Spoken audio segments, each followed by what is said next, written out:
আসসালামু আলাইকুম। ৩-০ লক্ষ্য পূরণ করে পৃথিবীকে বদলে দেওয়ার স্বপ্ন দেখছেন ডক্টর মোহাম্মদ ইউনূস। এই নিয়ে তার একটি বই আছে, এ ওয়ার্ল্ড অফ 3 জিরোস। ৩-০ প্রথম শূন্য, শূন্য দারিদ্রতা; দ্বিতীয় শূন্য, শূন্য বেকারত্ব; তৃতীয় শূন্য, শূন্য কার্বন নির্গমন। ৫ই আগস্টের পরে অন্তর্বর্তীকালীন সরকারের প্রধান উপদেষ্টা হিসেবে দায়িত্বভার গ্রহণ করেছেন তিনি। বাংলাদেশ সমস্যায় জর্জরিত। বাংলাদেশের মূল সমস্যাই হচ্ছে দারিদ্রতা এবং বেকারত্ব। এইখানে দারিদ্রতা বলতে শুধুমাত্র টাকার অভাবকে বোঝানো হয়নি, সুযোগের অভাব, পর্যাপ্ত কাজের অভাব এবং সাধারণ মানুষের ন্যায় বিচার পাওয়ার অভাবকেও বোঝানো হয়েছে।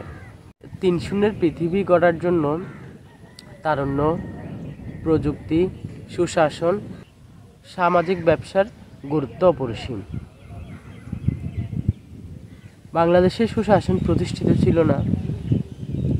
তারুণ্য আছে, প্রযুক্তি নির্ভর তারুণ্য আছে, সুশাসন। এই অন্তর্বর্তীকালীন সরকারে আশা করি সুশাসন প্রতিষ্ঠিত হবে এবং বাংলাদেশে প্রচুর পরিমাণে সামাজিক ব্যবসার সুযোগ রয়েছে। যত পরিকল্পনা এবং পদক্ষেপ নেওয়া যায় তাহলে আশা করি বাংলাদেশ একদিন অর্থনৈতিক সমৃদ্ধশালী রাষ্ট্র হিসেবে প্রতিষ্ঠিত হবে।